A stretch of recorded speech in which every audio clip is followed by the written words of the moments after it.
प्रिय मित्रों नमस्कार, मैं डॉक्टर अशोक शास्त्री आज आपको भीमाशंकर द्वादश ज्योतिर्लिंग के बारे में विस्तृत रूप से बताने जा रहा हूँ। जो हमारा ये एपिसोड है इसको प्रारंभ से और अंत तक आप सुनिए। आपको अच्छा लगे आप लाइक कीजिए, कृपया हमारे चैनल को सब्सक्राइब कीजिए। भीमाशंकर जो ज्योतिर्लिंग है, द्वादश ज्योतिर्लिंग, यह दो रूपों में जाना जाता है। एक तो है महाराष्ट्र प्रांत के पुणे के आसपास मंदिर है, दूसरा है आसाम में जो काम रूप में जहाँ भगवान शिव का रूप है उसको दिखाया गया है। शिव पुराण के कोटि रुद्र संहिता के अनुसार जो कामरूप वाला मंदिर है उसको मान्यता ज़्यादा मिलती है। इसकी कथा कुछ इस प्रकार से है कि पूर्व काल में भीम नामक असुर था, तो बड़ा बलशाली था। अपनी माँ करकटी के साथ वह वन में अकेला ही रहता था।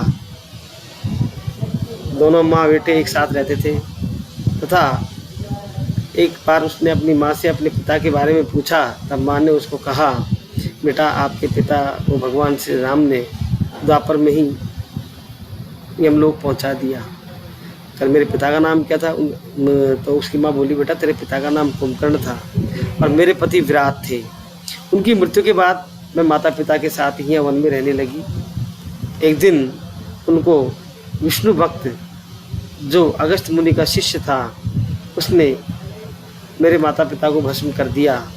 इसके बाद मैं एकांतवास भोग रही हूँ और इस एकांत में इस पर्वत पर विचरण करती रहती हूँ। ये सब वृतांत पूर्णतः ज्ञान होने पर जो भीम है उसके अंदर देवों के प्रति प्रतिशोध लेने की कामना जागृत हो गई तथा उसने ब्रह्मा को प्रसन्न किया।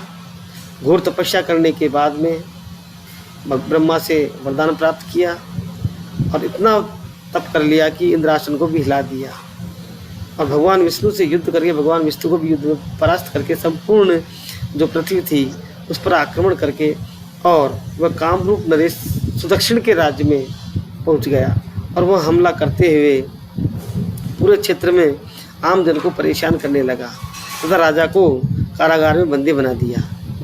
जनता के साथ राजा भी दुखी हो गया और क्योंकि वह शिव भक्त था, वह शिव जी की पूजा नित्य करता था, तो वह कारागार में अंदर प्रवेश हुआ तो वह रहते हुए उसने पार्थिव शिवलिंग का निर्माण कर और शिव जी की पूजा प्रारंभ कर दी। जब उसने घोर तपस्या की तो भीम ने राजा को जो शिवलिंग बनाया हुआ था उस शिवलिंग को तोड़ने का प्रयास किया। तभी उसकी तपस्या से प्रसन्न होकर भगवान शिव वहाँ प्रकट हुए और भीम के तलवार के टुकड़े कर दिए। पिनाक धनुष चलाया भगवान शिव ने और शिव की हुंकार मात्र से ही वह भस्म हो गया।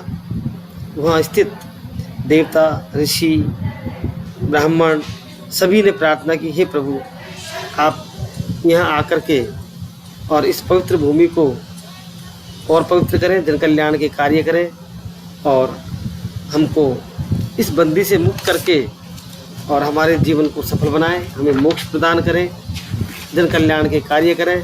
इसलिए प्रभु आज आप आकर के और पार्थिव शिवलिंग के स्थान पर पूर्णतः आप स्थान ग्रहण करें।